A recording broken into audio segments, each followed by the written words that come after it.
Hello, my friends. How are you doing today? Hope you all are doing very well. In today's video, I want to talk about ships. Not just any ships, but the G5 Epic ships. So we're talking about the Enterprise D, the Rararan, and the D'Deridex. So which ship is the best ship? Which ship is right for you? Let's talk about that. Why? Because the players matter.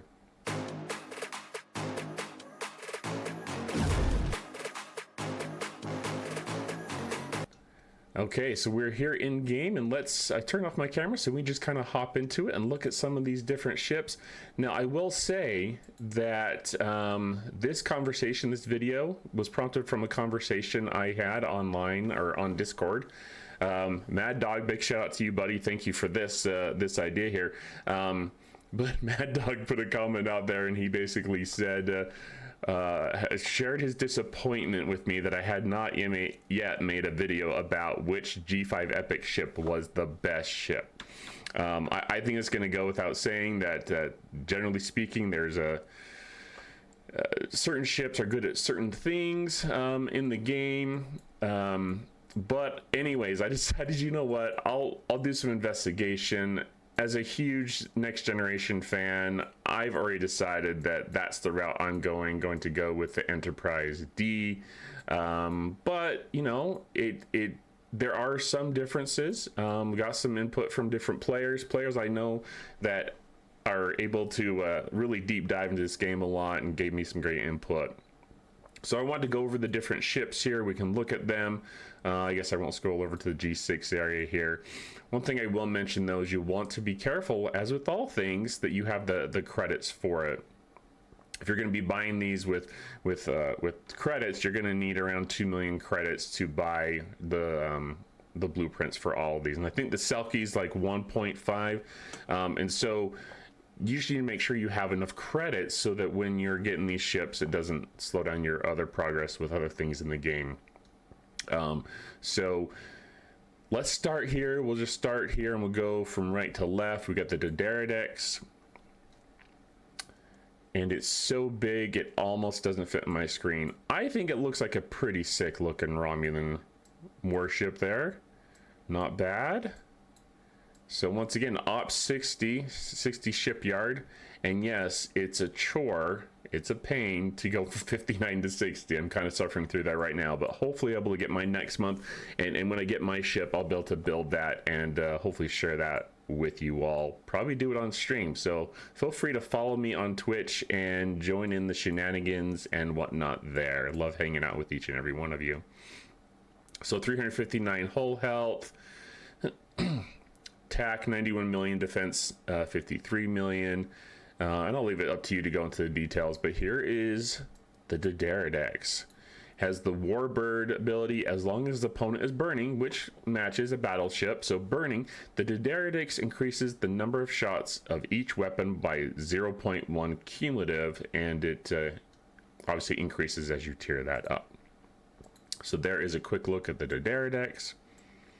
Let's see, the Rararan. This one, I'm actually tempted, even though I'm definitely gonna go with the Enterprise, and I'll tell you why in a little bit here. Share some feedback that I got from some players. But this reminds me of the Voyage Home. You know, Kirk and Spock in his white robe and that bandana on his head, or the fourth movie with Kirk and them. So yeah, I might get it just to have it. It looks like a pretty sick ship, but of course that means sinking another 2 million credits, and I don't know if I want to do that right away. So if there are sources for these blueprints when I get to 60, I may have to think about that. So anyways, looks pretty sick, and it's an interceptor, so you know, interceptors are faster. That's something to consider as you're going about. If you're getting a battleship, it may have more hull health. Let's look at that. So 368. Anyways, as the interceptor is going to have more impulse speed, which will get you around the system quicker. So anyways, there it is. Looks pretty cool. Bird of Prey. As long as the opponent has a hull breach, every time the Rararan deals a critical hit with a weapon attack, increases the critical damage by 10%. That's pretty cool. So take advantage of that hull breach, increasing cumulatively the damage from the criticals. Not bad. Like it. Like it. Okay, so that's another option. They're both around 500 million power for me in my research, I suppose. Enterprise D. Let's have a look. This is definitely nostalgic for me. So, like the way it looks. I think they did an okay job with that. And, well, that blue light just blinds you, doesn't it? You can't see any of the other lights on it. Okay, now we're away from that blinding light. Here we go. Okay, so Galaxy class, as long as the ship has morale, the USS Enterprise D increases the weapon damage by 85% each round cumulative. What I've been told from players is that this being able to ramp up damage, one player, I talked about PvE and how effective that was to really ramp up the damage quickly to take out the hostiles. And obviously, the quicker you can take out a hostile, the less damage you're going to take. But they were really happy with the Enterprise D. I thought it was top notch. So, anyways, those are a quick look at those particular ones. Let's look at the build cost. So, I could hop into stfc.space, but it didn't include any research. Now, I do have some research, you may not. For example, I have some of the primes I've been working on a little bit spending, but I've also been trying to, get them as much free to play as possible. So there's a little bit of variability there as far as what the material costs may be for me as they may be for you, depending upon if you're a heavy spender, you might even have better research than me. So I don't know, but I thought rather than showing the raw costs, because there is a lot of free to play research in the game that helps some of this, I thought I'd show you what Spot Club shows for me, and just to give you an idea. So taken to max to Enterprise D 1 to 12, we're looking at 100 trillion titanium. Almost choked on that. You believe that? Oh my gosh. Okay, so that what I'm starting to do now is through events, stocking up on this, and the Monavine Space Pickle, if you want to call it that. I've been trying to stock up as much as possible on titanium, so that's something you may want to consider. Dilithium is 2.7 trillion. So yeah, I definitely don't have that to build it to max. And then some of this will go down because I'll be pushing to 60 probably next month. So that's just something you can keep in mind here. But I just look at the cost here in this column here. Okay. Common Explorer parts, I have that. I've got plenty because I scrapped, I think I got most of that or a lot of it from just time. And the ISS Jelly, that's one of the benefits of getting the Enterprise D, is it should be easier to build up and level, tier, all that good stuff. If you have watched my video or are aware of this, but scrapping on a couple of ISS Jellies and other explorers, like the USS Enterprise A, the Ops 50 Epic ship, as well as like Coronars, the 46 rare ship, can help with some of this as well. But scrapping ISS Jellies, if you haven't seen that video of mine, please look at that. That can be helpful with that process. Common ore, 100,000. Let's look at the uncommon and the rare, I guess. Uncommon, 229,000. I have that just over time, I guess, but I have enough to max that. Uncommon ore, 41,000. I have plenty of that. Uncommon Explorer parts, looks like I have just enough to cover all the uncommons, so that's good. Rare gas, 144,000. Definitely don't have that. That's going to be a bottleneck down the road. Once again, scrapping some explorers can help with that. Rare Explorer parts, I don't have that yet, but if I keep scrapping like the ISS Jelly, doing that loop, I should have that by the time I get to that point, I think. So rare refined ore, that's going to be a bottleneck as well. It's 25,000. I only have about 10, and that's going to go towards my Op 60 push. So that's the rare is going to hold me back. Epic refined gas, I do not have that yet, but I do have the epic ore. So that's a look at the Enterprise. If we hop over to the Rararan, we go through this a little bit quicker. 100 trillion titanium is about the same. Uncommon gas, 41,000. Looks like where the bottlenecks are, once again, is going to be the rare materials, in this case, crystal, interceptor parts, and these will be harder to max because they don't have a loop that gives you these rare parts and whatnot. So something to keep in mind. And if you're a big into PvP, then you may want to consider getting different ships just to kind of help with the triangle and whatnot. But there is that information there too for you to look at, and you can screenshot if you want. So this is the Daradex. Once again, 100 challenge titanium, and then we're looking at crystal and ore, battleship parts. So I think the rares and any ship part research you can get, by the way, in game is going to be a huge help as you're looking to max some of these ships.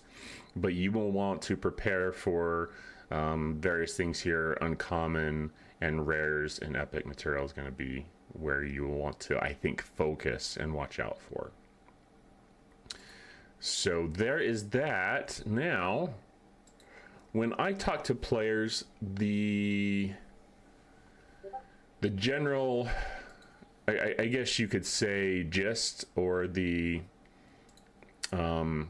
general consensus that I got from players was that, number one, Enterprise is the best. It's going to be best in PvP. It's going to be best in PvE. It's probably that ship ability where it ramps up its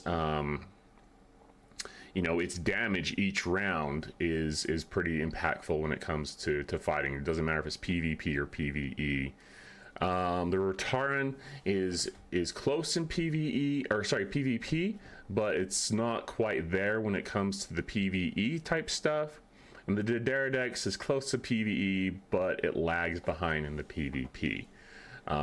Couple of thoughts that I might add to it is that you have to kind of remember. Sorry, I'm pulling up some more notes here.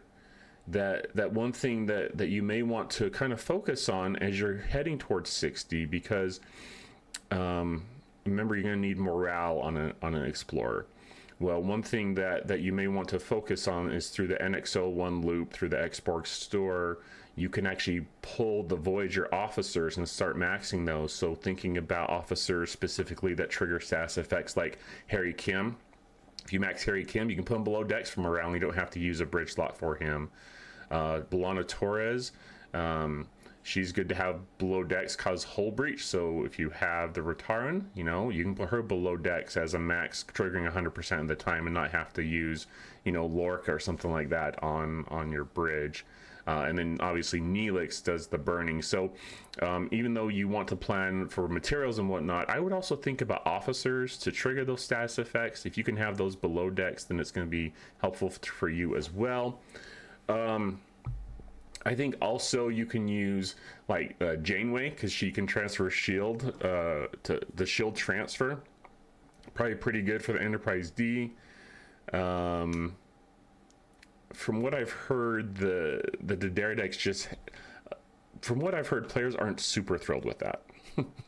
Like, it's not really, it's like, compared to the 3, it's the lower end. So it's like Enterprise D, Rararan, the Daradex kind of be the sequence or the order of best to least. One thing that you may struggle with is those credits. I mean, do you have 2 million faction credits to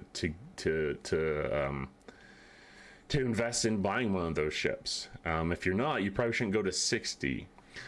So one reason why I think that I'm making this video too about this ship is I've been told that G6 is tough. So you want to be as ready as possible.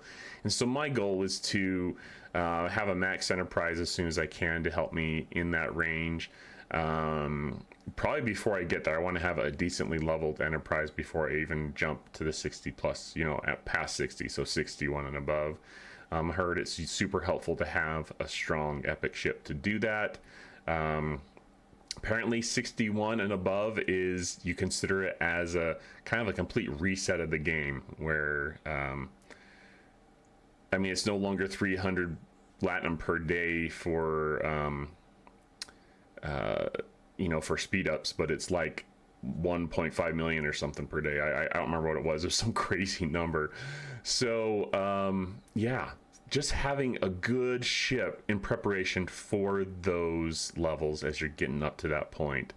So that's kind of the video today. I'd love to hear from you all. If you're at that point, you're preparing to go to that point, what are your thoughts? What are you going for? What's your bottlenecks? If you're past 60 and you've had one of those ships, I'd love to hear from you. If you have any opinions one way or the other of which ship is the best. As far as I can tell, talking with different people in my alliance, in my server, and on Discord, it seems like Enterprise D is the best ship of the three. Now, having said that, could you get any one of the three and be just fine? I think so. If you're a casual player, and you're just trying to get a strong ship and you don't have the credits for the Enterprise, you're like, I want the best ship, but I only have enough credits for a Romulan ship. Well, you know, maybe that's the decision for you and you go for that. I wouldn't say necessarily you have to hold off on progressing the game if you need to save 2 million credits for like an Enterprise and you only have a couple 100,000. Whoops. You know what I mean? Like, I think they'll still do okay. It's just it may not be the most efficient and strongest ship for your class, but at the end of the day, you do what makes you happy and what makes you fun. Don't stress out over it if you don't have the 2 million credits for an Enterprise and you know you have to have the strongest ship in that grade or that class. So anyways, these are my thoughts. Hopefully it helps you make some decisions and plan going forward. Even if you're not quite at 60, things to think about as you level up and get closer to that point. So anyways, hopefully that's helpful. Appreciate each and every one of you and have a good day.